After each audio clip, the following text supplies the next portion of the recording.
This isn't a nail. This isn't bread. This isn't milk. It's paint. Stunningly beautiful, absolutely breathtaking paint. And this is the Milkmaid by Johannes Vermeer. But this isn't a milkmaid because that would be a woman who milks cows. She's a kitchen maid. Close enough, I guess. This is one of Vermeer's most famous masterpieces, second only to this one, of course. You know those paintings that are pretty to look at, but that's basically it? The kind of paintings that just aren't that deep? Well, one day I'm gonna make a video about a painting like that, but not today. Because once you snap out of this painting's serene spell, you realize it actually has a lot to say. We just can't hear it yet. Vermeer hides provocative symbols right under our noses, clues that reveal what it really meant to be a maid in 17th century Dutch society. His original audience would have recognized these clues instantly, but they completely go over our heads. Let's sniff them out, shall we? We're placed before a maidservant pouring milk in a small, stark room. Sunlight washes through a weathered window to the left of the painting, flooding the space and illuminating the young woman's still statuesque form. She wears a sturdy butter yellow bodice with hooks all the way down. Her royal blue apron lays asymmetrically against her red skirt. The blue color that Vermeer used to create the apron was a very expensive pigment known as ultramarine, formed from the semi-precious stone from modern-day Afghanistan known as lapis lazuli, which at the time was more expensive than gold. This is why the artists who did use it at the time used it very sparingly and often mixed it with less expensive pigments to make it last longer. But not Vermeer. He used it everywhere. He even mixed it into the white paint of the wall, which is probably what makes the maid pop so impressively against the background. So Vermeer must have been rich, right?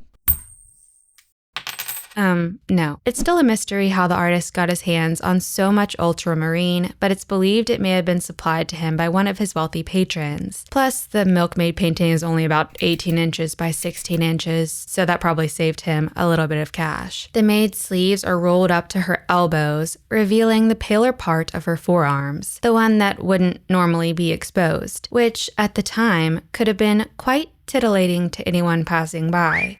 But I'm getting ahead of myself. The blue and green fabric bunched up around her arms isn't actually part of the bodice, but separate work sleeves known as mess sleeves. Maids would put these on while working to prevent their clothes from getting too worn or dirty, since they didn't wash things all that frequently back then. She wears a crisp linen cap that frames her high, rounded forehead. Her eyes are completely hidden by lowered lids. Her lips part ever so slightly. Her head tilts down and to the right, completely absorbed in what must be the most important task in the world. Pouring milk, of course. She grips a ceramic pitcher with both hands, carefully guiding a thin, steady stream of milk into a low, wide cooking pot. On the table in front of her sits a basket with a few loaves of bread, and right next to it, more chunks of bread spill out onto the emerald green tablecloth. And tucked in the very back is a beautiful German stoneware jug, perhaps holding beer, but we can't really tell for sure. Art historian Harry Rand suggests that she's making bread pudding. In his view, she's already prepared the custard and now carefully pours milk over the mixture to fully cover it, because if the bread doesn't bake submerged in liquid, the top will dry out and the bread pudding will be ruined. On the wall in the background, we see what appears to be the side of a frame, and beneath it hangs a bread basket with a lid. This is suspended high off the floor to ensure the mice can't get to it. Hanging behind the basket is a shiny copper pail that would have been used to carry fish or fowl back from the market. And next to all the stuff hanging on the wall, we spot a broken piece in the window. The space feels simple but weathered. The stark white walls flake and peel, and the decoration feels minimal and somewhat accidental. Nails jut out where objects once hung. Some have been pulled out, leaving behind scars in the plaster. The room tells its own quiet story of use, labor, and the passage of time. But it also tells another story, one that's a lot more cryptic and a bit steamier. And I'm not talking about the excessive moisture that resulted in the mold on the wall. No, not that. If we follow the wall all the way down, we see a row of Delftware tiles at the base and a cube-shaped object sitting unassumingly on the floor. And painted on one of those tiles is a teeny tiny Cupid, the god of love, which usually symbolized love or arousal. There's also a tile with a wandering man using a walking stick, and positioned right next to it on the floor is a foot stove, also known as a lollipot, which was basically a 17th century foot warmer. There also seems to be a straw in front of it, which would have been used for lighting something out of the foot warmer like a candle. And suddenly, everything makes sense. The Cupid, the foot stove, the milk, it can only mean one thing: foot fetish. Stop right there. This is a civilized channel dedicated to the appreciation of fine art. There will be no talk of foot fetishes here.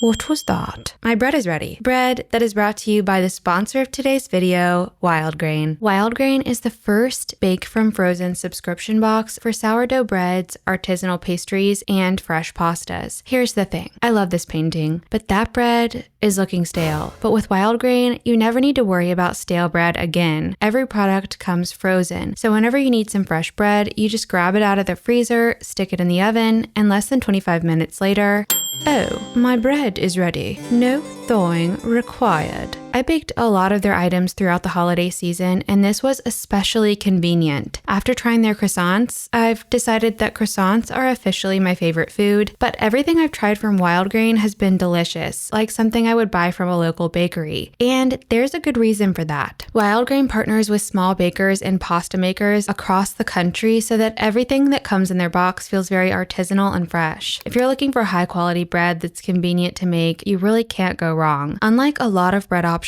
at the store, Wild Grain uses simple ingredients you can pronounce. They don't use any preservatives, and their slow fermentation process takes 20 plus hours to make compared to the average supermarket loaf, which takes around 20 minutes to make. They can also accommodate different dietary needs as they offer gluten-free, vegan, and protein boxes. If you want to check out Wild Grain, be sure to click on my link in the description and use my code ARTDECO to get $30 off your first box, plus you'll get free croissants for the life of your membership when you select the 6 or 12 item box. Thanks again to Wild Grain for sponsoring today's video. Now back to the painting. So I don't think there's actually any foot fetish business going on here, mainly because her feet are noticeably absent. But like I said, Cupids were usually included in paintings at this time to symbolize romantic or erotic love. But what does this simple depiction of a kitchen maid have anything to do with that? Don't worry, I'm gonna tell you. A lollipot was a clever little heating device made up of a wooden frame containing a ceramic or metal bowl filled with hot coals from the hearth. The frame kept the coals contained while allowing heat to radiate out of it. One would typically use a foot stove to warm her feet, but when it was extra cold, she could drape her skirt over the foot stove so it would warm everything up her skirt. With that in mind, the lollipot became a metaphor for female arousal. Maybe some of you are thinking this is going way too far. It can't be that deep. And I get that because this painting is so serene and beautiful. It feels a little bit wrong to complicate it, but I think we need to talk. Me and you. Fruit basket to fish pile. You can be the fruit. Everything is that deep. And also, I have receipts. I think it's time we dive into the strange and peculiar lore of milkmaids. In Vermeer's time, and even before, maids had a reputation for being predisposed to love and sex. This was a frequent trope depicted in Dutch paintings at the time. Some of the paintings were more subtle, others were a bit more blunt, like this painting from 1657. We're placed in the foyer area where we can see guests being entertained upstairs, while a nicely dressed man slips away from the group. He appears to be pulling a maid into the kitchen to do, well, I think we can guess what he would like to do. Shh. Then there's this painting of a kitchen maid from 1610, where a young woman looks directly at us as she jams chickens onto a spit. I wonder why she's doing that. A lot of these images from the time also included oblong-shaped fruits and vegetables like cucumbers and carrots, probably because they're shaped like a peanut. Then there's this painting of a maid jamming a chicken on a spit while this guy comes in trying to sell her his eggs. Interesting. He's also holding a jug. Milk and jugs were often included in paintings to represent female sexuality. And what is that? Is he flicking us off? Anyway, maidservants were in an incredibly vulnerable position. They were usually young, poor, unmarried, and living inside other people's homes. And on top of that, they carried a reputation for being homewreckers. Indeed, the Rijksmuseum, where this painting is currently on display, writes, "In the 17th century, young maidservants in particular were regarded as a potential threat to an orderly household. They represented the unbounded and were described as untrustworthy but indispensable. In fact, it was more often the maidservant who was the victim of the man or son of the house than the other way around." They go on to say that in Barhunt, a coded Dutch slang used by lower social groups, the word lollipot meant lesbian. In fact, the Dutch word pot, derived from lollipot, is used to this day as an often derogatory term for lesbians. So there's that too. This woman may look somewhat ordinary to us now, but in Vermeer's time, she would have been considered very attractive. Beauty ideals at the time leaned towards strength and fullness, something you see clearly in the work of Peter Paul Rubens, a popular Flemish Baroque painter from slightly before Vermeer's time. The women he painted are fleshy and powerful. This was the epitome of beauty because it meant energy, fertility, and abundance. And we can see a lot of those same features in Vermeer's Milkmaid. The Milkmaid was likely first owned by Peter van Ryven, Vermeer's most important patron. Van Ryven owned 21 of Vermeer's paintings, a huge chunk considering Vermeer probably made only about 40 works total in his entire life, and roughly 35 survive today. Peter was a nobleman from Delft. He almost certainly had maidservants in his own house and would have been fully aware of their reputation, along with the sexual innuendo wrapped up in things like footstoves. Vermeer would have known that he knew, so the subtle, suggestive nature of this painting makes a lot of sense. And besides, this wasn't the first pleasantly racy painting Vermeer created. One of his earlier works, The Procuress, is often thought to include a self-portrait of Vermeer himself, the only one thought to exist. It shows a young woman accepting money as a man prepares to drop a coin into her palm, while an older woman, likely the one selling the young woman to the man, looks on, which suggests a brothel-type situation rather than a romantic one. There's also the music lesson, which looks innocent enough at first glance, but if you look closely, it looks like weirdly charged. Like, is there a hot for teacher thing going on here or something? Or perhaps the other way around. And is he?